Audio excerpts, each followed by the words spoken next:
So welcome to this video, but before I delve into the subject that I want to talk about, I referred to the musician Bat for Lashes in my last video, and I suggested that I had the sense that maybe she was also a white witch. And it transpires that not only is Natasha Khan, who is Bat for Lashes, also in a band called Sex Witch, she has recently brought out an oracle deck called Mother Witch. So all clues are definitely pointing to the idea that she is indeed a witch and certainly sees herself in that way. So I thought I'd share that with you all before continuing with the subject that I want to talk about. So the subject is this, and it is, I suppose, a little bit of a change of direction within reason from my previous videos, but it does relate, and you'll see why in a second. What if, when we go about our daily lives, in each moment indeed of our daily lives, what if we can move through each moment with more grace, more flow? So whether we are washing the dishes, hoovering the floor, shopping, walking in nature, whatever we're doing, from the mundane to the fun to the ridiculous, whatever it is that we're doing, what if we can find a way to flow through our moments and our movements indeed with more flow, in a kind of more peaceful, calmer way? So if we think about the practice of yoga, or the practice of martial arts or ballet or any kind of intentional movement,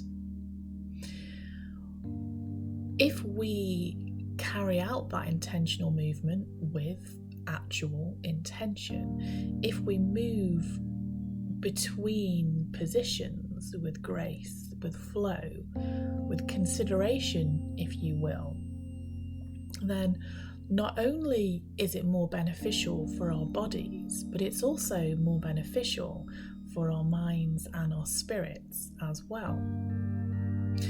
But maybe we can actually take those movements, those intentional movements of flow, into each moment of our everyday lives. And I don't necessarily mean that we in the middle of washing dishes, we suddenly throw ourselves, well, certainly not throw ourselves, but we gently move into a downward facing dog, which, if you don't know, is a yoga pose.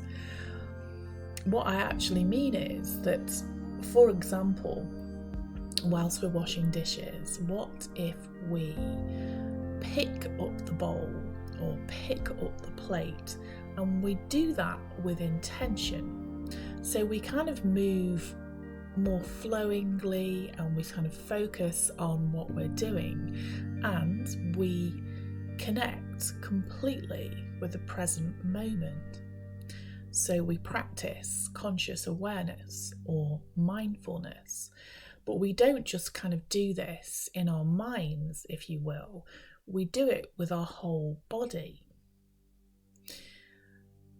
And it is a discipline, and for myself, it's certainly not something that I achieve in every single moment with perfection, and in fact, not even close to every single moment. However, what I do try to do, and I think it is helpful to do this, is that I try to remember to find peace in each moment, and I try to remember to move with more grace, with more calm, with more intention. And when I do this, it really helps me to feel more connected and more positive, and it just gives me a great sense of personal peace. Additionally, I find that when I do tasks, when I carry out tasks rather in this way, it somehow makes the task seem, it makes the task seem somehow better. It improves the experience of that task. I mean, how many times have we as individuals, if we drive, like how many times have we driven to a location and we've arrived at that location and we're not sure how we've actually arrived there? We've got no memory of the journey, we've got no memory of our surroundings, we've just travelled from A to B for potentially quite a long period of time, and we have done so unconsciously as opposed to consciously. And what I'm sharing with you now is nothing new. This is not groundbreaking stuff. If you are aware of Eckhart Tolle or Eckhart Tolle, I'm never entirely sure how to pronounce his surname. However, for those that don't know, it is spelt Tolle. So if you are familiar with him, you will know that he talks about conscious awareness. He talks about the practice of consciousness. And of course, he is well known for the famous book, The Power of Now. And that talks about being connected to the present moment. And the book is really interesting. It's certainly worth a read if you haven't already read it. He is not the only person that talks about mindfulness or conscious awareness. There are lots of other people who are well known for promoting this discipline and the many benefits that we have from practicing mindfulness or conscious awareness. But what I'm talking about, I kind of see it as an extension of that, because I'm also kind of talking about the way our bodies move in space. So if you think about the practice of Tai Chi or other kind of energy moving practices like that, the way that our bodies move is kind of more flowing, you know, it's more gentle, and the way that we kind of interact with that physical space around us is more gentle. So I suppose maybe in many respects, practicing mindfulness or conscious awareness is like a Tai Chi for the mind. But the two together really does help, I find, to get the best out of each moment, and it also helps to make those interactions with other people more calm and more intentional. Now, I would say at this point that I am not suggesting that I'm somebody who just gently strolls through my life and I'm calm in every single moment and I never raise my voice and there are never any cross words between me and another person. That's not the case. I would like to think it's something that I'm striving towards, but of course, as everybody knows, there will be situations where we feel provoked or we feel cross or upset by another person. That's inevitable. It happens to all of us. It can sometimes happen many times in just one day, or sometimes even just 1 hour. But it's a practice, and a practice doesn't mean perfect. It means continually trying to practice mindfulness, continually trying, as I've described, to be more flowing through each movement. And I also feel that by flowing through each movement, it actually helps protect our bodies as well, because we're far less likely to put unnecessary strain on ourselves. We're far less likely to drop something, or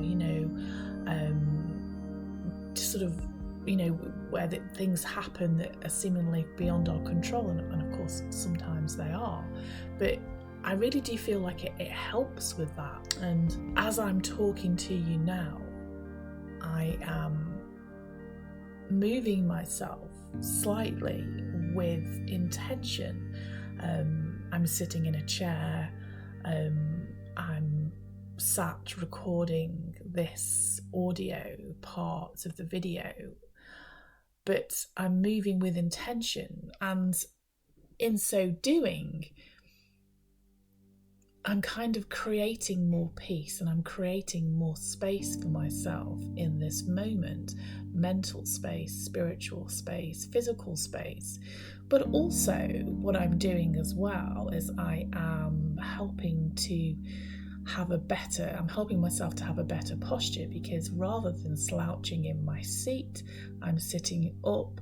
I'm making a point of placing or gently allowing my shoulders to move down, so that they're not hunched up around my neck.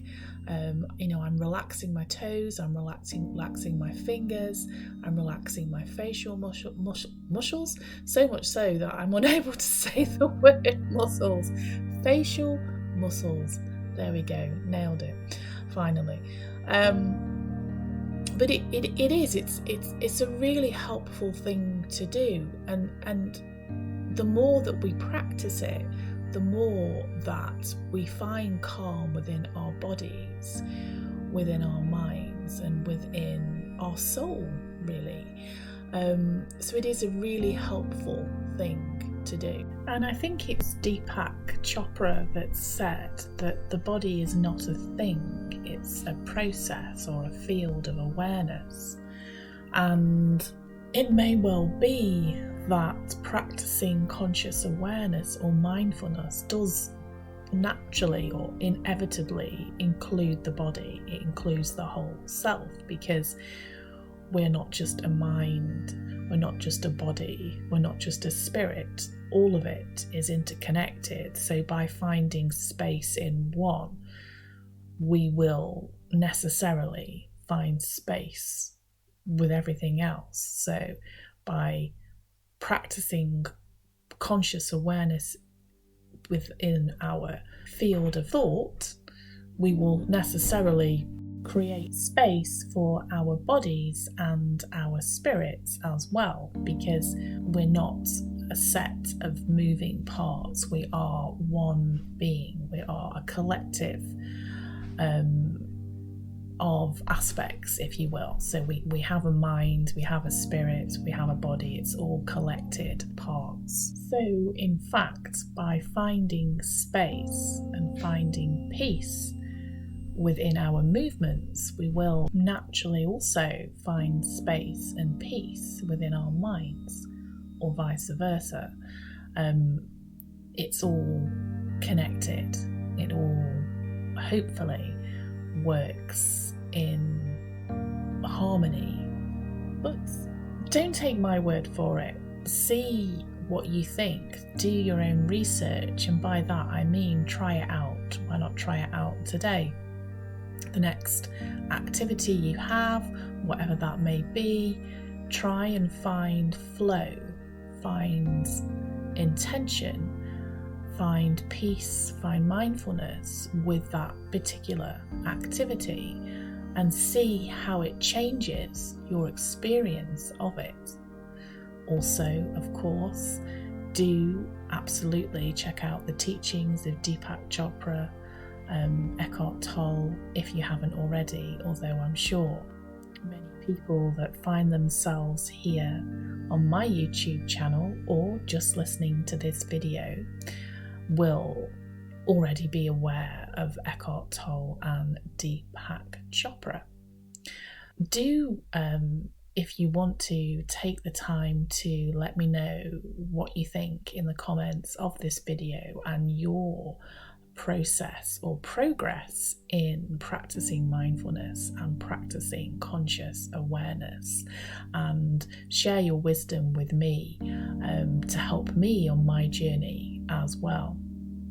So thank you so much for watching this video today. I really appreciate it, and I would also hugely appreciate it if you would take the time to like, share and subscribe to my YouTube channel.